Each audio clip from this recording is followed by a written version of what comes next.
All right, time to talk money, the personal finance segment where we'll be looking at common millionaire habits. And of course, joining us on the show is Charles Fakroha, a stockbroker and iBrandTV senior analyst. Good morning, Charles. Morning. What a fine Monday morning. Yes, indeed. A money-making Monday morning. Exactly. So let's talk about this millionaire habits. Millionaires' habits. What is even habits? When we say habits? Do we have a special habit for millionaires? Well, I would say yes. But your habit is something you do over time and you don't even think about it. You might not even know, but it has become your habit.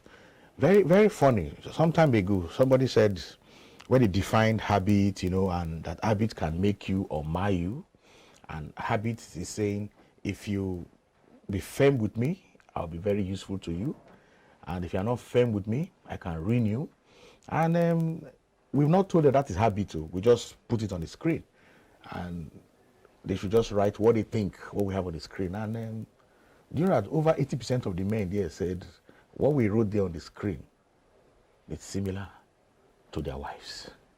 So that means what they are telling us, their wives can make them, and at the same time their wives can ruin them.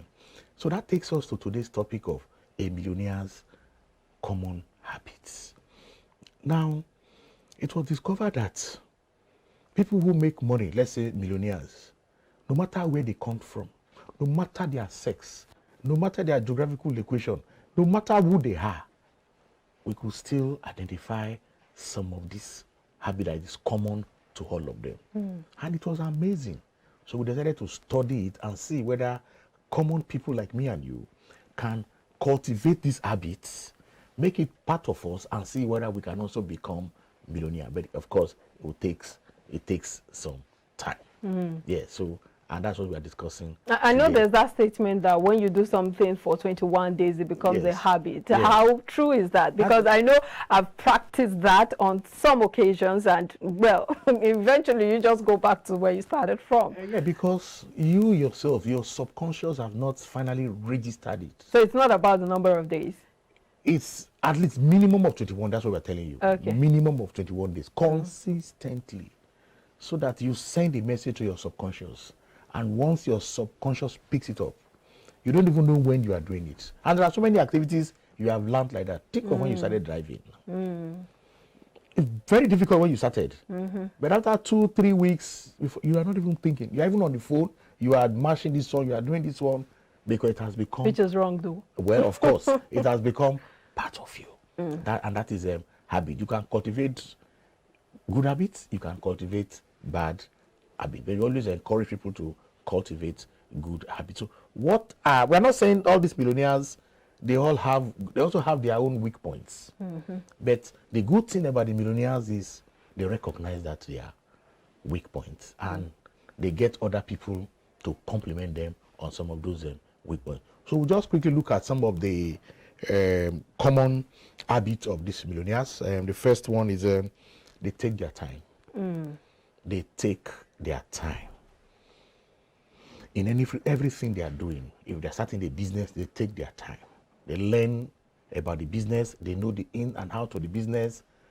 They just take their time in anything they are doing. Unlike others, you start something today, tomorrow, you see 1 or 2 challenges, you are giving up. Jump on something else. Exactly. So millionaires take their time. Then 2, they love what they do. Which is very, very critical. And I've asked this question several times. If you ask some employees, or even employers too, that if you just see your alert on your phone, $1 billion, not even 1 billion naira, will you continue to do the same job you are doing? And over 90% told me they will not, which tells us that you are not so passionate of that job or that business you are doing. So some people will tell you, as long as they put food on my table, why do I need to be happy about it? Especially in this kind of situation in Nigeria, where you know that out there the unemployment rate is off the roof. Yes, agreed. But can you imagine a Wizkid, a Davido? He's playing and he's making money. Go to football. JJ Okocha, he's playing and he's making money. You can see the love. JJ or these footballers, they will keep playing or doing what they love, whether you pay them or not.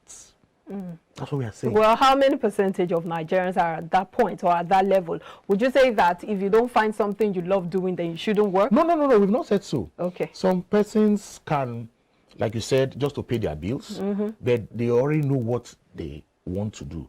And it gets to a certain stage when they believe that they have saved enough and they can just go on their own. Allow that talent, that thing that they love doing, to begin to pay the bill. It takes time. Okay. But that some people are so lucky. From day one, they already know what they really love to do, and it started paying their bills for them. And that's why somebody have said, if you love your job, you do what you love, you're not going to work any other day again. Because you are going to your job, you are going to do your work just based on you love doing it. And despite the challenges, because you love doing it, you will continue to be there. So most millionaires, we have come to recognize that they love what they do. Apart from making money, they love what they are doing, but they're also making money from it. Yeah, so you can see, despite the challenges, they will still remain in that business or profession or career, as the case may be. Okay, let's talk about the other habits. Yes, you also have, they are always learning. They are always learning. Any millionaire we have come across, check them out, look at they are always learning. Even the ones that you think are in the profession, maybe medical profession, education, legal, they keep learning. They keep learning, they keep learning. But the average other persons, they feel that after they have attained certain level, they stop learning. No, you keep learning and learning and learning. Yes, and that is an habit of the millionaire.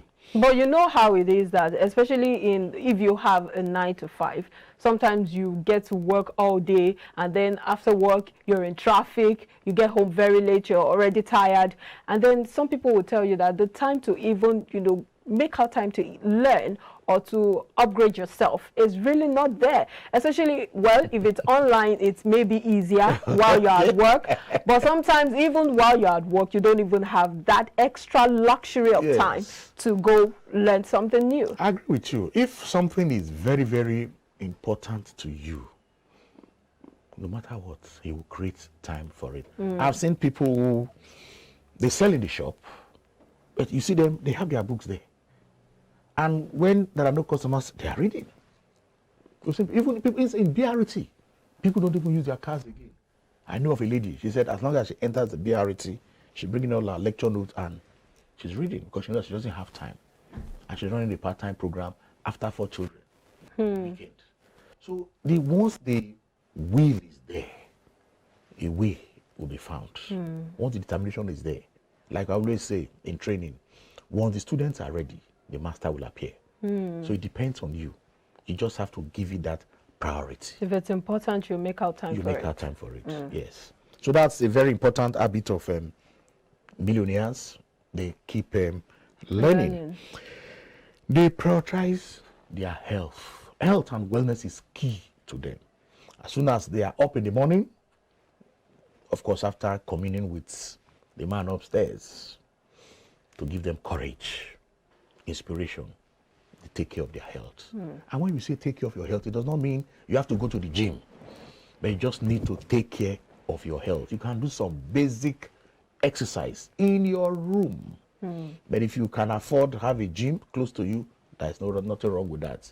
Then, of course, some people have said they want to go to a gym where there are other people, so they will be inspired, motivated. I know, because I have also been in that situation before, where the coach will come as early as 6 o'clock or 5:30 and knock on your flat, If you were still struggling, but he will tell you, so and so person, we are already out, we are waiting for you now. Before you know what, you jump up with your sports suit and you have gone. So for every millionaire we have come across, they prioritize their health. They eat well, they exercise, not even physical health, also mental health. They balance, body, soul, and the spirits.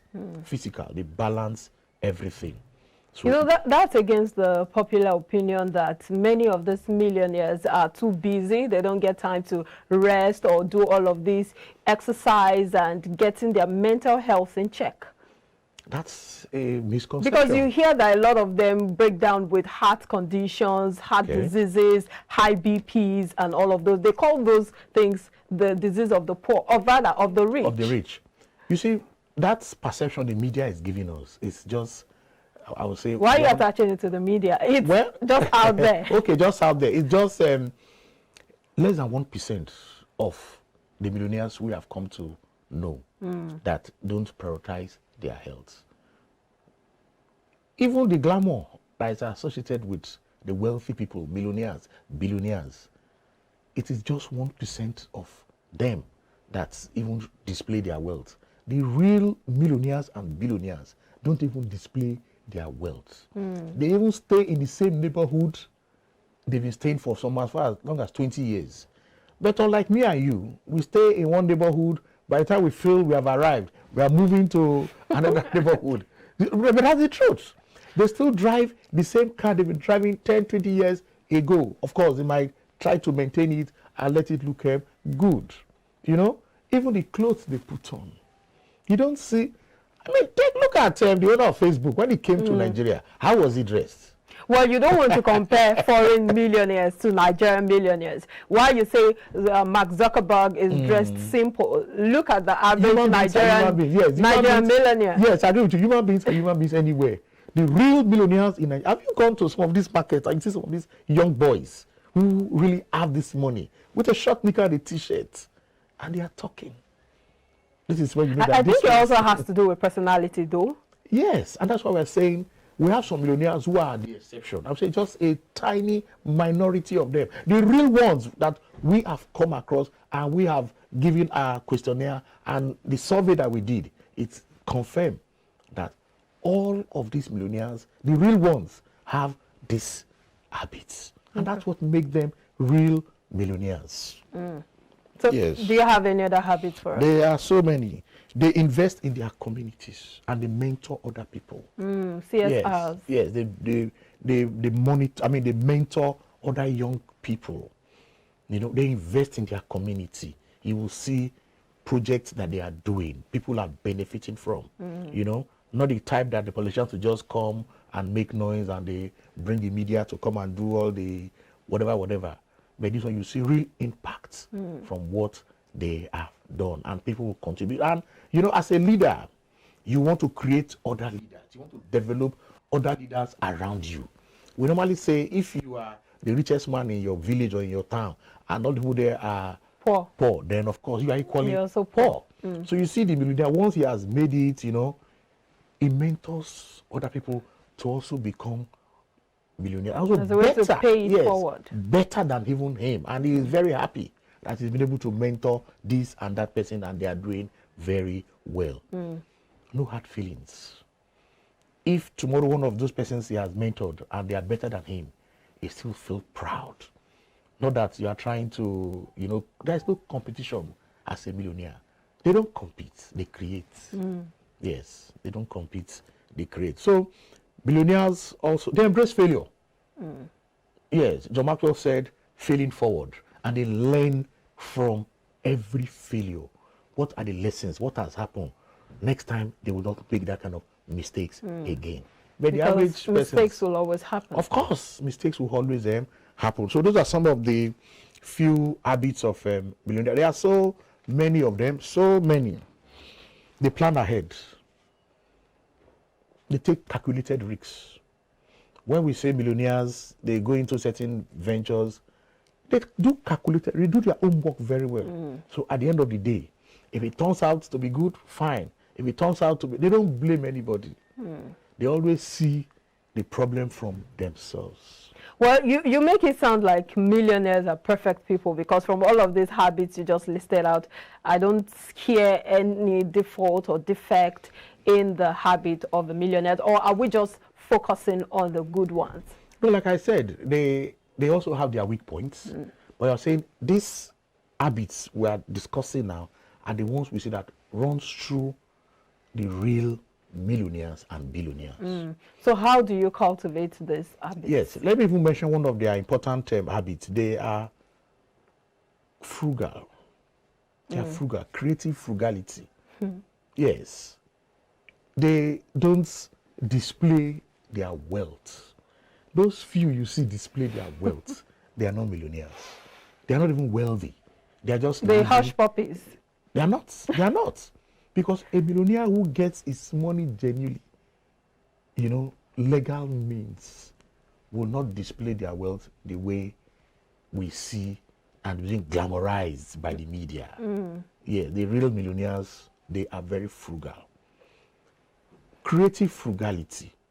They know the importance of stuffs, so they don't display it anyhow. And they are also intentional with their money.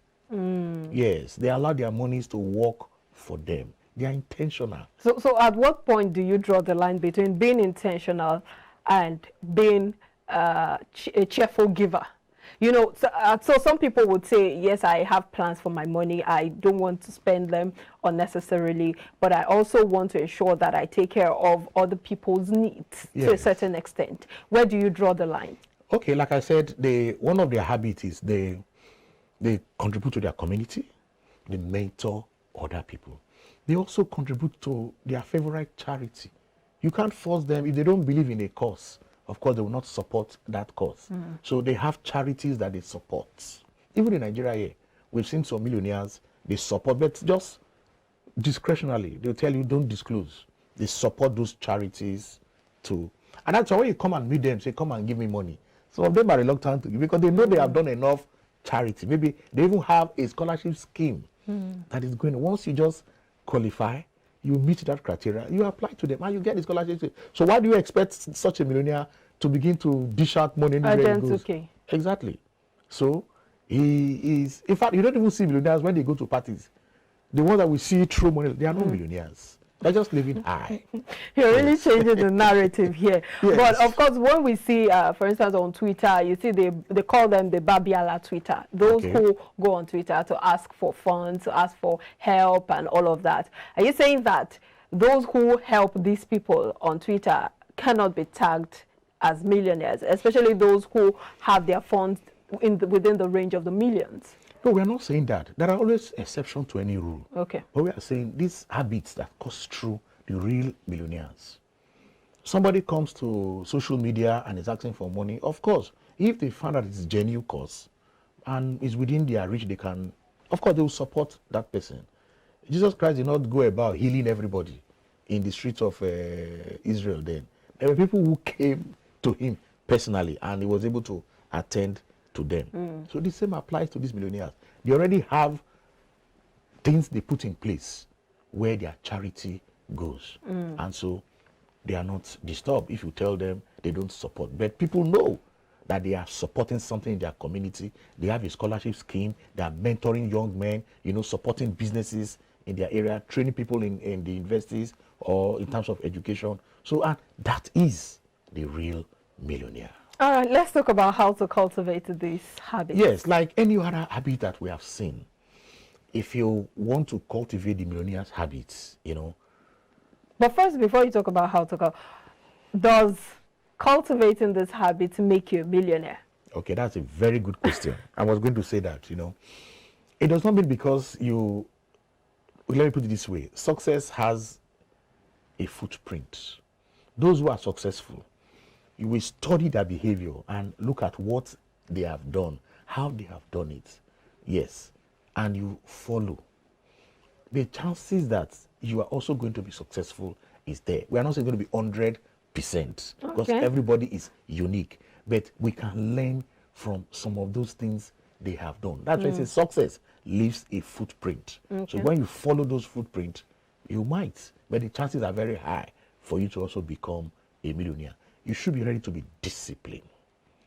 Yes. And of course, your mentality about money. We've always said it here. They see money as a tool that they can use. They don't allow money to be their master. They allow money to work for them as a very obedient servant. Because we have said here, money is an obedient servant. But if you allow it to control you, it's a very tyrannical master. Because money itself is neutral. I always said, it is the lack of money that is the root of all evil. Not money itself. Money is neutral. But of course, in spiritual parlance, they've said it is the love of money. But me, I'm saying it is the lack of money that is the root of so many evil. Why would somebody want to say, because I want to be a millionaire, I want to make money, then he's going somewhere to cut off somebody's head, or he's going to do something? I mean, it shows that it is the lack of money that is making him to do all those evil. I'm sure in this series we'll have a time we'll take 5 rituals of wealth. What are the rituals that you can do to become wealthy? Your interesting terms. Yes. So you were talking to us about how to cultivate these habits before we wrap up. Cultivating, just like any other habits, you must be determined. There are times when you feel so discouraged, you start a business, it's not going the way you want. You don't need to give up. And that is why you look up to other people who have done it successfully, and you learn from them. Yeah, mentors. You learn from them. For you to be saved, you have to serve other people. And with that humility, they said, the man who is humble, success awaits him. But you start today. You want to become something overnight. And for every money you make quick, it leaves you quick. So that is why we say millionaires take their time. All the investment, all the money they make comes gradually, and over time it builds up and they have a solid foundation. So what we see in the media every day is just glamorizing some of the few persons who are just living high, and at times maybe on borrowed funds. Yes. Millionaires too also borrow money, but they use the money they borrowed judiciously. Yes. Can I round up with a quote, as always? Yeah, very simple one. If you have been around for quite some time, I think it's a comedy series, Bassi and Company used to say, if you want to be like a millionaire, think like a millionaire. All right. Reminds me of the show Who Wants to Be a Millionaire. Thank you so much for your time, as always. Charles Fakroha, stockbroker and iBrandTV senior analyst. Have a productive day. Thank you. All right, we'll take a break now. When we come back, more discussions. Please stay with us.